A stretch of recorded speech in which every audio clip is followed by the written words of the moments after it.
Hi guys, this is Kayla. And this is Becky, and we're with A Couple of Bees Read. And we are also here with Terri Parlato. If you guys watched our video this past week, you know that we read What Waits in the Woods and gave it a review. If you haven't seen that, you should go watch it now and then catch up on our interview. That's right. So I just want to say I loved the book. It was very interesting, kept me on the edge of my seat there, and the big twist. There was one thing in there I thought, is this it?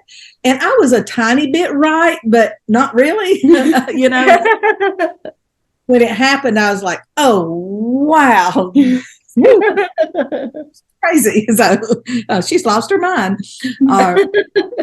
All this other stuff going on and everything. So, but I just want to start out by asking, when you look up, books and things, we find different genres that they're under. And some people like mystery, some like thriller, some like just women's fiction, different. You classify where What Waits in the Woods falls. What genre? I guess we would consider it a domestic thriller. Okay, cool. So, but it's still mystery, suspense. I think a lot of those lines blur. Yeah. Right. Thank you. But I think most of the time it's referred to as a domestic thriller. Okay. Or psychological suspense sometimes thrown in there too. And I can see that having read it. So, and I really want to read I haven't read the first book because she keeps giving it to people to read. I have a problem. But I'll get it eventually. So, well, tell us something about your journey as an author. Like when did you start writing? And, has your writing changed over the years? Well, the first thing I would say, it was a very long journey. The first story I ever remember writing, I was 5 years old, sitting at my babysitter's kitchen table. And I wrote a story about a little boy who got a puppy for his birthday. And I drew illustrations and everything. But I've been writing my whole life, writing stories forever. It's just what I do. So it's been a really long journey. When I went to college, though, I took a couple of creative writing classes, and they gave me a lot of encouragement and some confidence. But even with that, I never considered it as a career possibility. I didn't come from much. I had to work hard, had to put myself through school. And so I've got a very strong practical streak. So I knew when I graduated from college, I was going to have bills to pay and student loans to pay. So I was thinking, I need a career where I'm going to get a paycheck. Right. So that's why I became a high school English teacher.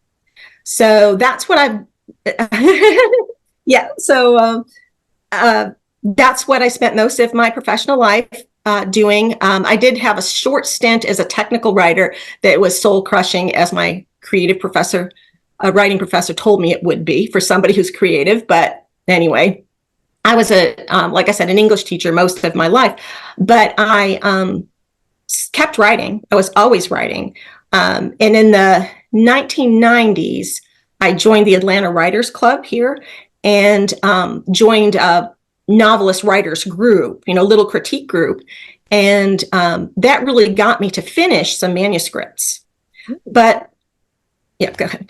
That's good. No, that's interesting. I think, Kayla, you've had similar experience, right? Somewhat. I was an English teacher for a while, and I was a history teacher. So we've all been in education, but you finished those manuscripts. Have they been published?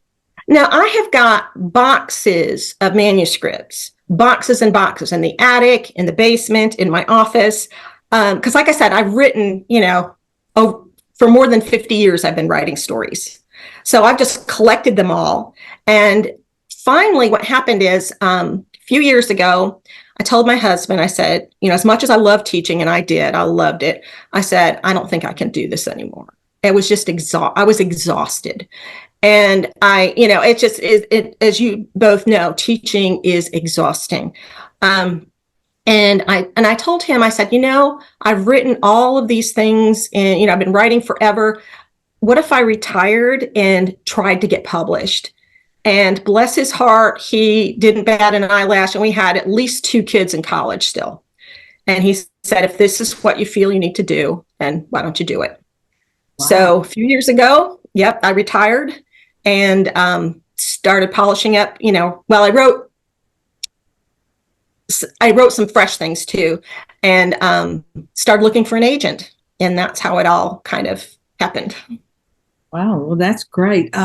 So how did you go about getting your agent? I mean, I guess the query process and yes. Yeah. I researched it. How do you find an agent? Right. And I read up on it and perfected my query. Mm-hmm. And I just started, kept a little notebook because I can't, online is too complicated for me. So I kept a physical notebook of every agent that I queried and the status of the query and feedback, all of that stuff.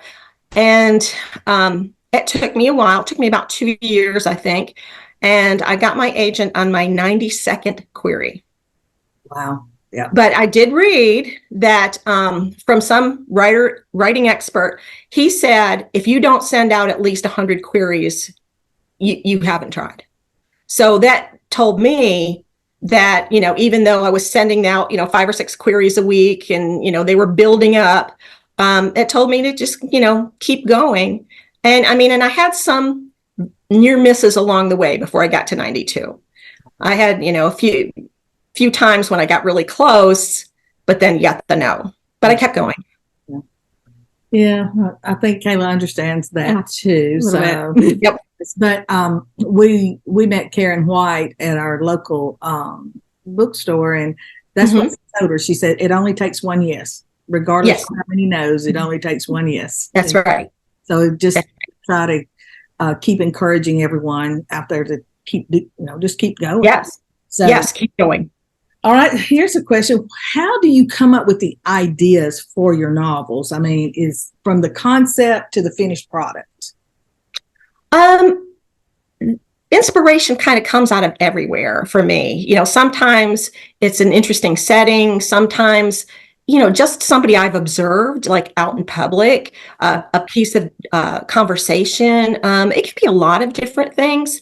With All the Dark Places, I was kind of inspired by a news story I saw about a woman who had been through terrible trauma as a young girl.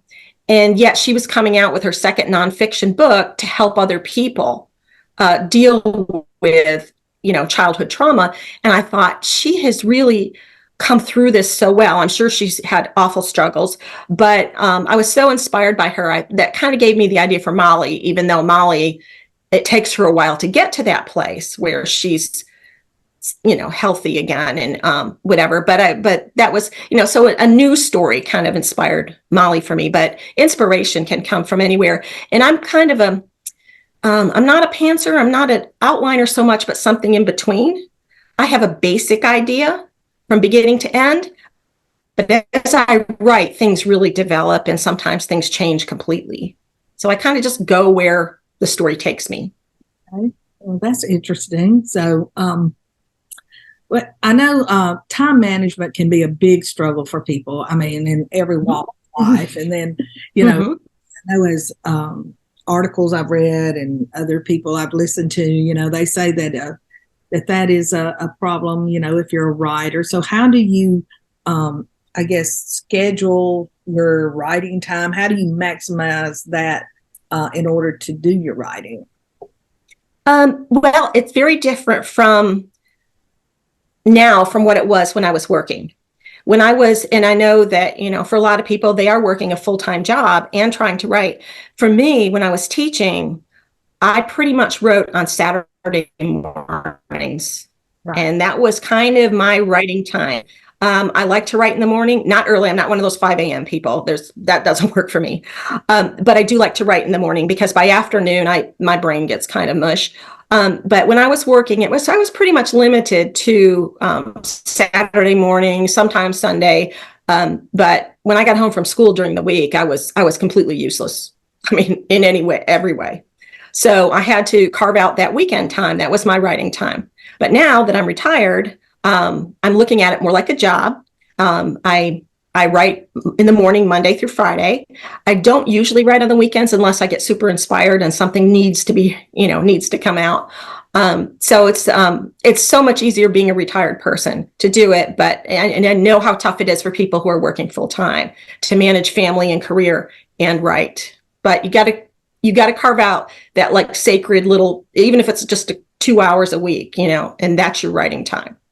Yeah, that's true. So, all right, I think you had some questions. Yes. So we've already talked a little bit about your characters. You know how much I love Rita. You know how much I loved Molly because I basically stalked you to tell you how much I loved Molly. But you create these fantastic, believable characters who have their flaws. What is your process for making these multifaceted characters? I think a lot of that is due to just the life I've had. Again, Rita and I, well, when I started writing Rita, she and I were the same age. We were both 60. That was a few years ago. So, I've lived a long time. I've had a very kind of strange and bizarre childhood, full of characters, just the people in my life. I mean, I could write a book of just about, my family, but not that they'd like that, but, and I was always in this little nerdy, observant child, in this adult world for a lot of the time. And I was just fascinated by all the people around me and all their quirks. And I think all of that, kind of comes together in my characters. So there's, I'm borrowing pieces from people that I've known. Very nice. Yes. Let's see. So also there were, I feel like in this book, even more so than in your last book, there are a lot of characters. Mm-hmm. How do you keep up with them all and and just manage such a large cast? Well, Rita's backstory I've got pretty much mapped out for her whole family and everything. So I do keep that up. It's tough. I try to keep notes. And I'm sure I've made a mistake someplace where I've said somebody was left-handed and they're really right-handed, or, there are little quirky things here and there that I probably have mixed up. And I do need to do a better job about keeping track of everybody. But when you're writing a mystery, the problem is you have to have enough people that could be the killer, so you can't, you've got to have enough characters to kind of throw people off, but it does make it tough to manage everybody and make sure that, you're being consistent, that you don't make a mistake with either their backstory or just what's going on. But I keep notes and I try to do my best. But like I said, I bet I've made a mistake someplace. Well, I didn't see any. I thought it was all good. So, well, tell us, what are you working on now? Anything new and going on? I'm working on the third Rita book. Oh, good. So we're in like final edits of that. Oh, that's good. So right now, yes, I'm working on like a final draft for book 3. After that, I'm a little panicky. I don't know what to do after that. I'm somebody who has too many ideas. Not necessarily good ideas, but just, I think of this, I think of that. And, and I'll write, 1,000 words, 5,000 words and think, oh, this is great. And then I'm like, no, I don't think so. So it's, I'm a little panicky about what comes next, but, hopefully I'll settle on something pretty soon. Cause I get anxious if I'm not writing and immersed in a story. I like to be writing. I think that's great, though. Well, and you have boxes full of manuscripts, so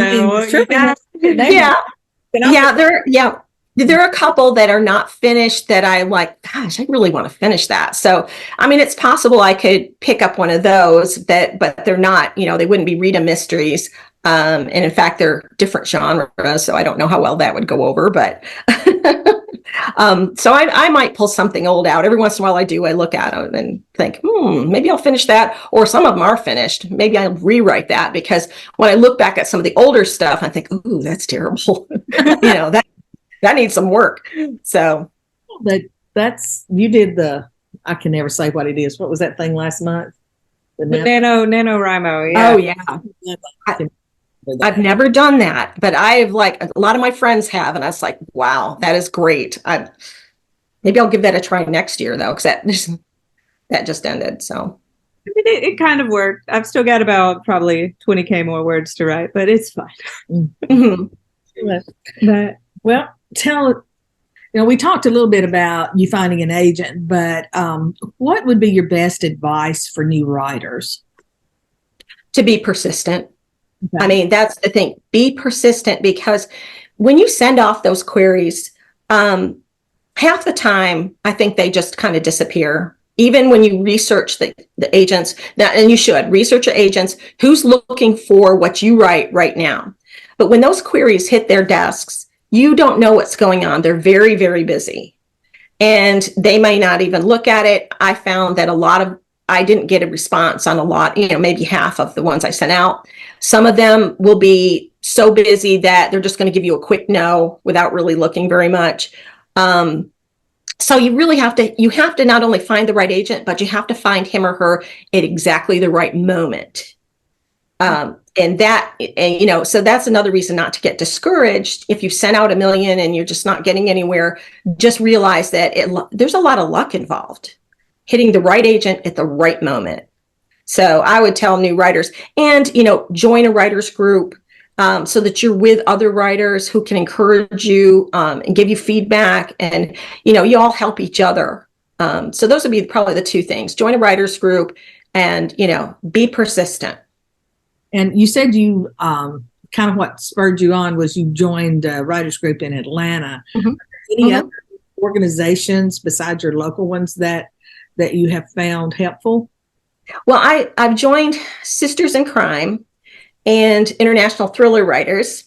I have to say I haven't done much with either one, but my friends tell me they're great, and I keep planning to get involved more. But it's been a whirlwind for me, going from really kind of isolating myself in writing to all of a sudden I'm in this, I feel like, this brave new world. I didn't know anything about publishing, really the nuts and bolts of how it all works. And, the different groups and the conferences and things. And I'm still a bit overwhelmed, but, those groups, from my friends, what they have said and everything, who are very involved in any of those groups, find them very helpful. So I hope to do better. That's all. I just didn't know if there was one in particular, but so here's just a fun question. What are some of your favorite authors, either growing up or now? Or oh gosh, I can't remember a time when I didn't read. Like I said, when I was real little, I was just this only child in this house full of adults, and I spent most of my time, reading. And so I've always been a reader. When I read Little Women as a young girl, I wanted to be Jo March. I found my calling. She was my idol, and still one of my absolute favorite books. And I just, from that point on, it was like, I'm going to write stories, and this is who I am. And so that's one of my favorites. Teaching high school English was wonderful because I've got to teach the greatest literature that's out there, and I'm a huge fan of F. Scott Fitzgerald and Mark Twain. Love Mark Twain. J.D. Salinger. I can get carried away, as my students will tell you, talking about some of my favorite writers and, readings that, just amazing literature. Now, I guess when we talk about more contemporary things, I love Tana French. Read all of her books. I love her. I think her writing is just amazing. I like Donna Tartt. I think The Secret History just blew me away. I like Secret. I'm writing that down, by the way. The Secret History. It's a very big book, but it is incredible. I know they made a movie out of The Goldfinch, which was her third book, but The Secret History is her masterpiece, at least so far.